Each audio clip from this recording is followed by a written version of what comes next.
Are you seeing signs of inflation beginning to increase? We're seeing very substantial inflation. It's very interesting. I mean, we're raising prices. People are raising prices to us. It's being accepted. You know, if we dropped $1 million of cash into every household in the United States today, everybody would feel very good, except the people that invested in things that were denominated in dollars. And, you know, Exactly. Yeah. Exactly. If you own a home, though, with a very large mortgage and you have incredible inflation, it wipes out the mortgage, and you've still got the home. I mean, In Weimar, Germany, they gave you the mortgage back at the end. It was very interesting. That's the one thing they did right.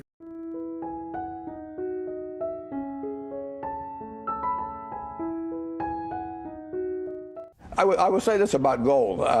If you took all of the gold in the world, it would roughly make a cube 67 feet on a side. So if you took all the gold in the world, we could have a cube that went down there 67 feet, 67 feet high, and that would be the whole thing.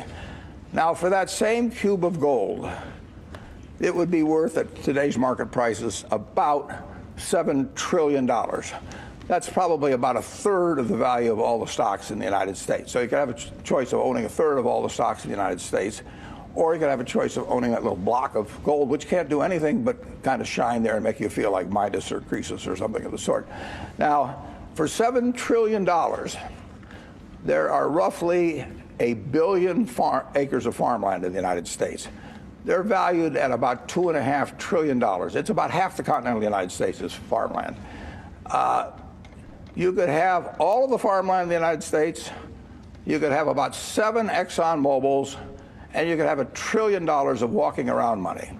And if you offered me the choice of looking at some 67-foot cube of gold and looking at it all day, you know, maybe touching it, and fondling it occasionally, you know, and then saying, you know, do something for me, and it says, I don't do anything, I just stand here and look pretty.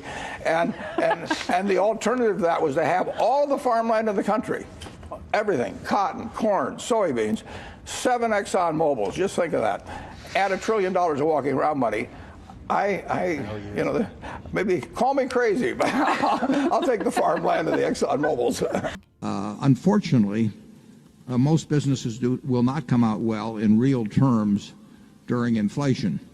Their earnings may go up a fair amount over time, but they're compelled to put more and more dollars into the business just to stay in the same place. And you know, the worst kind of a business is one that makes you put more money on the table all the time and doesn't give you greater earnings. And you know, the best investment of all, I mean, if you're the leading brain surgeon in town or the leading lawyer in town or the whatever it may be, you don't have to keep re-educating yourself to be that in current terms. You bought your expertise when you went to medical school or law school in old dollars, and you don't have to keep reinvesting. And you retain your earning power in current dollars.